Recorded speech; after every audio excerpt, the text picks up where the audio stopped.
Look at how much smoke is in this. I tinted the pie with foil because it's clearly burning. I don't know, it's like super, super, super smoky in here. So I don't know if this pie is gonna turn out. We'll find out. Put your pie pin on here and very carefully flip it. And sometimes it does stick, like this time. Hello everyone, and welcome to another edition of Rocked It or Flopped. So I've been looking to try to find a recipe so I can have apple pie, and I found one from fittoservegroup.com. This lady named Hilda came up with a really great recipe for an apple pie, but it doesn't have any apples in it. It has chayote squash.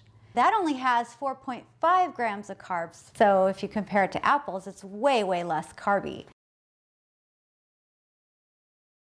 The consistency of the chayote squash is very similar to an apple. It's got the same texture as an apple.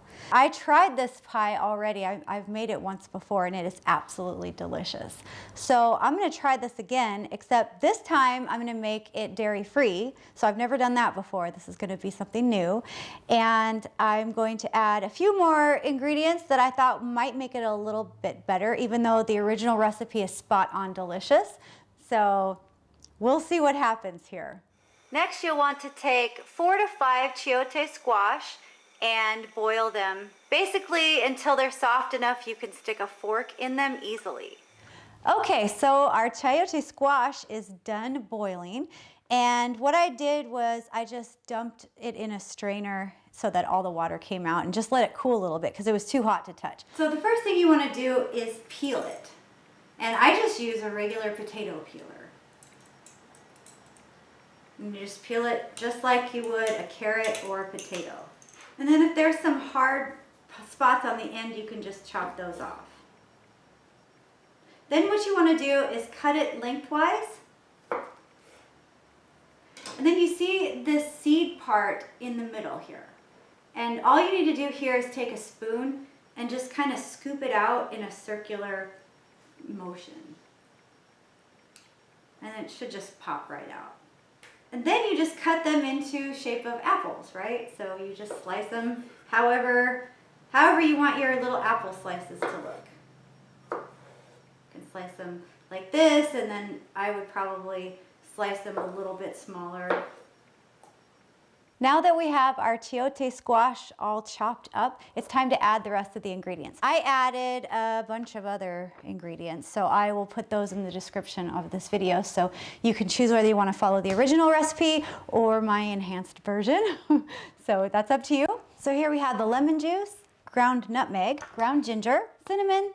Now, apple extract. This recipe did not call for any apple extract, so I decided to put it in just because I wanted it to be a little bit more apple-y.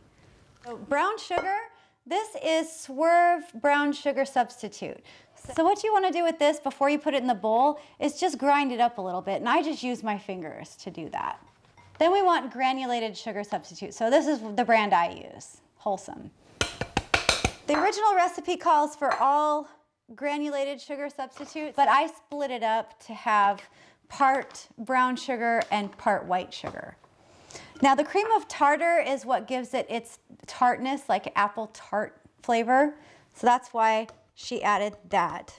I'm just gonna get a wooden spoon here and stir this all up first. So once everything's coated, then you wanna put your xanthan gum in.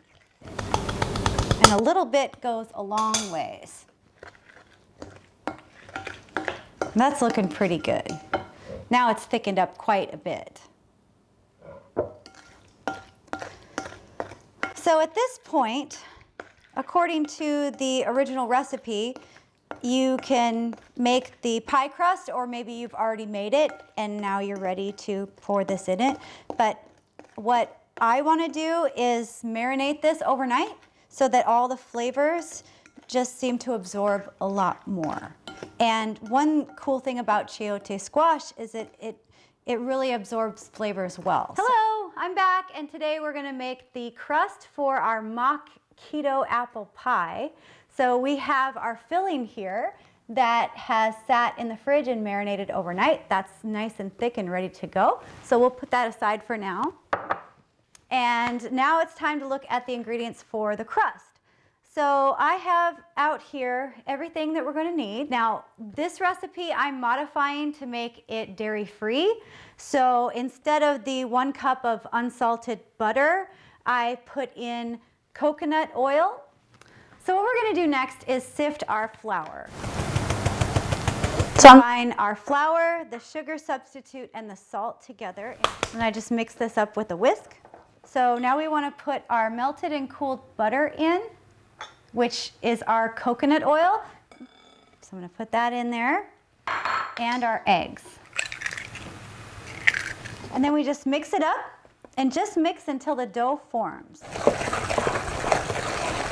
Before handling the dough, I like to put coconut oil on my hands.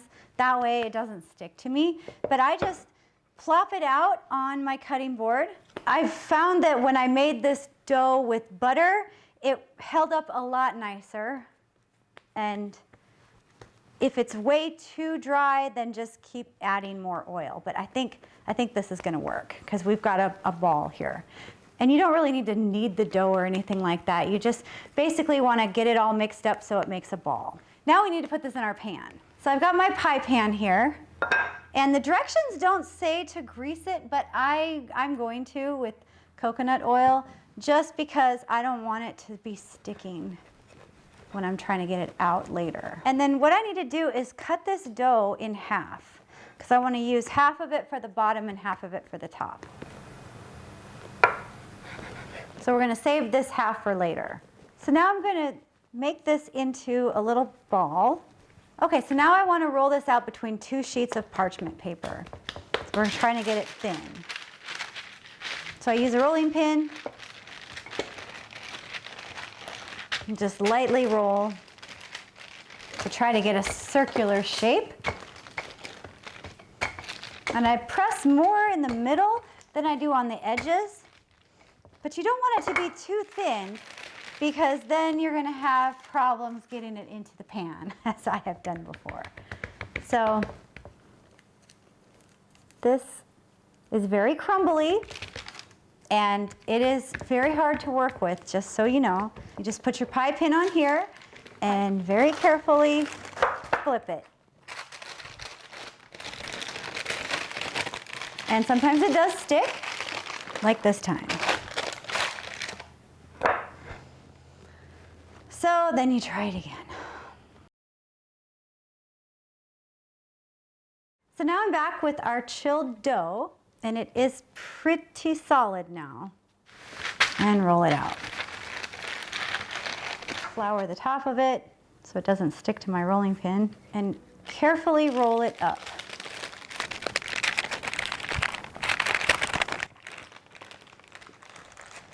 So you're going to lose some of it, but that's okay.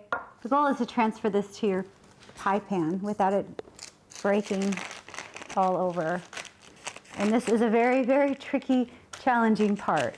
So we got to find the end and ever so carefully roll it over, and it still doesn't work.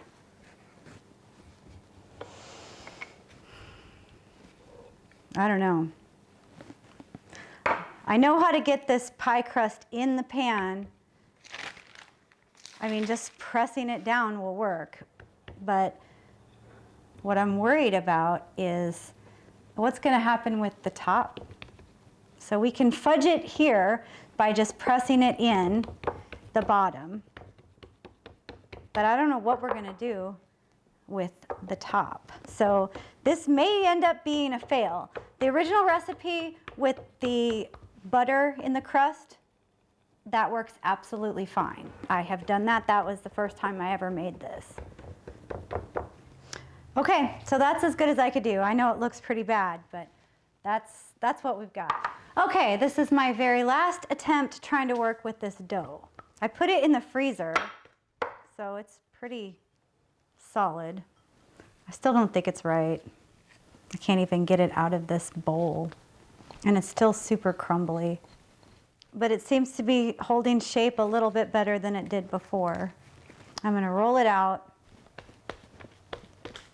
And then maybe if I put it back in the freezer,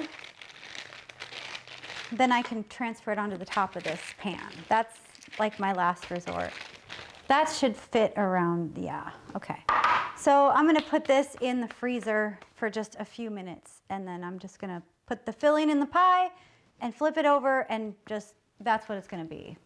So while I'm waiting, I'm going to preheat the oven to 375, because we are baking this thing.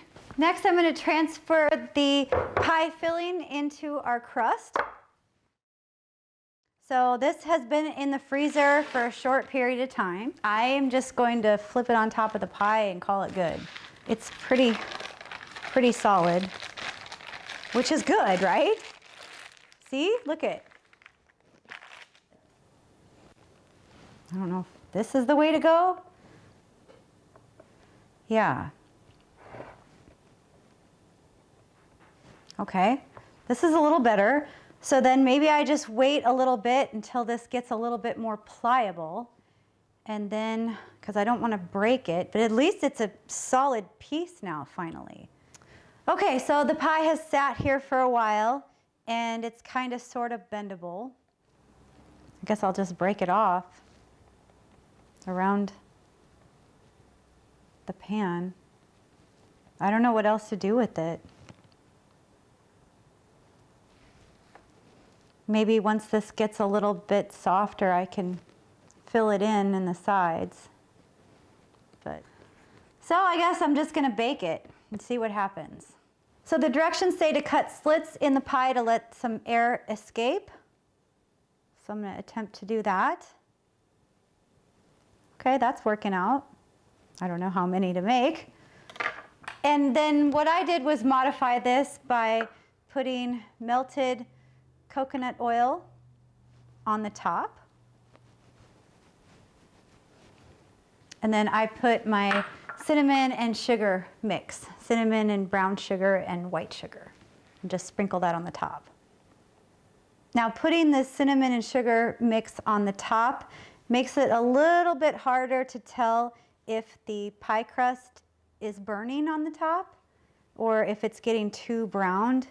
Because normally what you would do is, if you see the pie crust on the top's getting brown, you want to tent it with foil so it doesn't continue to get too brown.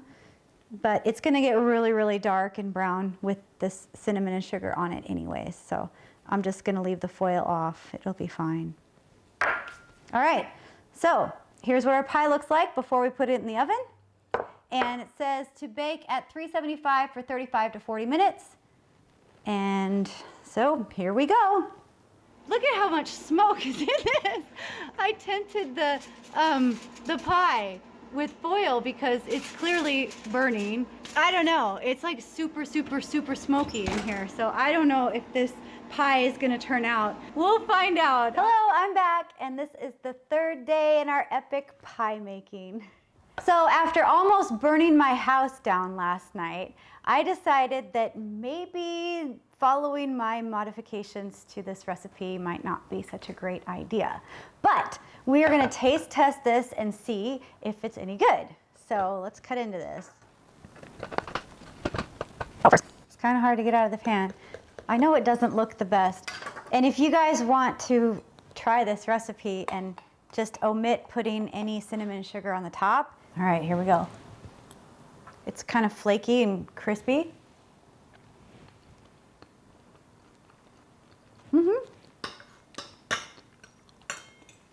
Yeah. Sorry, I gotta keep taste testing. Just to make sure. Tasting of the apple pie without any apple in it. That's what I'm told. Yeah, you gotta take Wow. You like it? You know, to say there's no apple in it is just hard to believe because it's really tasty. The texture is exactly like an apple pie.